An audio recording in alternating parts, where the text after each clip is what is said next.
tell you about the dangers of nicotine, which is a tumor-causing, teeth-staining, smelly, puking habit. Hey, Sharky, we're talking about why just nicotine sucks, not smoking too. What? Cigarettes have the drug nicotine that messes with our brains in them. Wait, we have brains? I guess not, but the humans watching this do.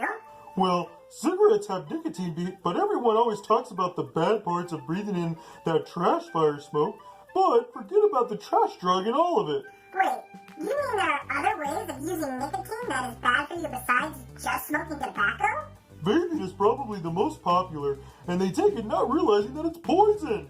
Nicotine has an addictive effect that can also cause instant confusion, fainting, seizures, fast breathing, and respiratory arrest to the point of death. Yeah, but that's too long to list off in a catchy way. You're gonna need a bigger quote. So Sharky was telling me cigarettes are bad, which I already knew, but now you're telling me that just taking nicotine, like in gum or vaping, is bad too? Yep. It only takes a little bit of a toxin like nicotine to kill someone. 60 itty-bitty milligrams to be exact. Whoa, that's tinier than my T-Rex pinky finger, if I still had one. Yep, 1 tablespoon of pure toxic nicotine could kill 250 people if they took the poison all at once. Well, then why do humans keep on using nicotine if just the drug alone can poison them, let alone smoking it? Well, maybe because they think if they use a little bit of it at a time, they just might die later or just decrease the length of their life for later. I wonder if that's what all my friends were trying to do with that meteor. Hey everyone, did you know that you could save 50% or more by switching to Psycho brand vaping instead of smoking? What in the world are you talking about? Well, I know that the average smoker spends a minimum of $2,000 a year on cigarettes to feed their nicotine addiction. So if switching to vaping could even save them $1,000 a year, then that would be less bad, right? Less bad is still bad. Being stuck in a forest with Chucky is less bad than being stuck in a forest with Slender Man, but it's still Chucky. I don't want anything evil in my forest. It's an evil cost for sure, which we will talk about in part 2 of our video. Like, follow, and go watch part 2. Super Cooper, what in the world are you talking about?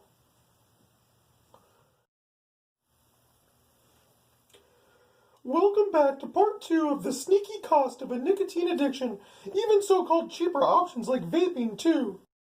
Right. So for a kid, that would mean being able to get a Happy Meal from McDonald's every day. A teenager could use that same money in 1 year to buy both a brand new Xbox Series X and a new release PS5. Assuming an adult vaped for 60 years and was still alive, if they would have put that same monthly money in a modest stock market investment with an average interest rate return of 6%, they would have over $180,000. That's enough to buy a house in some places, or a baseline Ferrari or Lamborghini. Not to mention the expensive medical costs of using nicotine, and it even increases the cost of insurance and other benefits. Well, it should cost more for them because the greatest cost they're gambling with is the cost of their life and health. Every day in the magical forest with Slender Man is a gamble with your life and health. All puns aside, if you have a nicotine addiction and want to stop, there are options for you. Go ahead, tell them, Puppet Master. That's right. There are really 2 types of tools that can help you in your fight to stop using nicotine in whatever form. And those are medicine and counseling. Talk to your doctor if using something like bupropion for curbing cravings or varenicline for neutralizing the pleasure of nicotine in your brain is right for you. Thanks, Super Cooper, but I think I got it from here.